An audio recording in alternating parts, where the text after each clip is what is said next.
ng taong dumaan sa buhay ko, ikaw lang yung sure ako magsistay. Di man naging kami ng daddy mo, I will make sure na hindi siya mawawala sa buhay mo. Baby,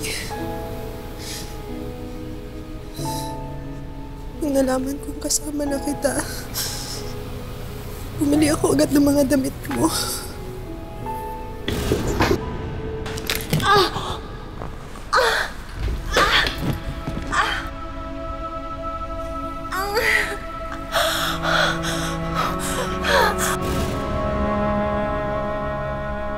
Hindi nag-survive ang baby mo.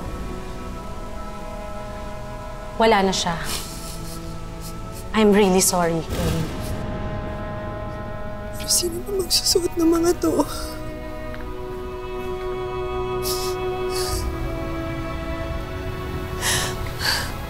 Ano nang gagawin ko sa sarili ko?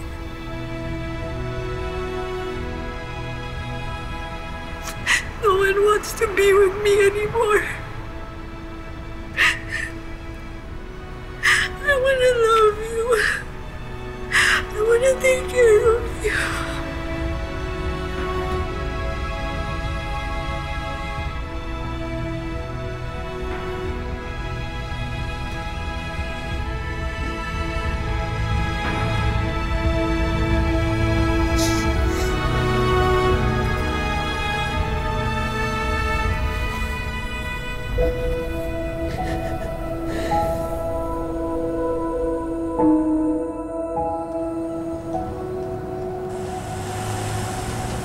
Ang bilis magpatakbo ng taxi na yan, ah. Tutukan mo lang.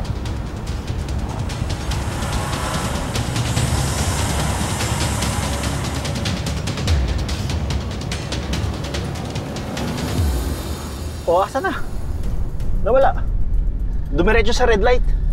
Di niya kaya nararamdaman na sinusundan natin siya? Hindi. Kasi dapat bigla na lang lumiko yun.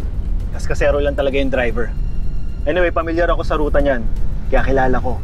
Kilala ko kung sino pupuntahan niyan.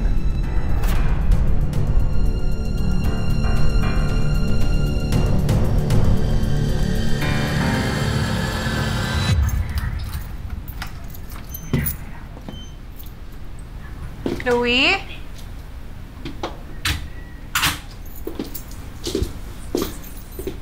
Chloe?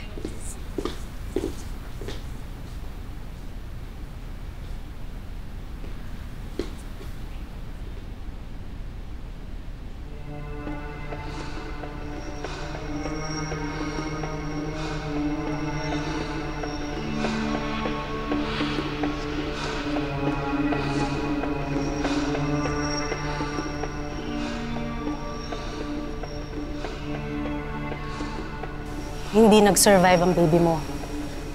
Wala na siya. I'm really sorry, Chloe. Masaya ka na ba? Masaya ka na wala na yung anak ko! Chloe, hindi ko gusto mawalan ka ng anak. Wala akong kailangang paniwalaan sa mga pinagsasabi mo. Umalis ka sa harap ko! Umalis ka sa harap ko! Sabi ng doktor niya, namatay daw yung baby sa tiyan ni Chloe. Kaya siguro na-depress siya. Pero tagpamatay na lang din siya. Wala na yung kaibigan natin.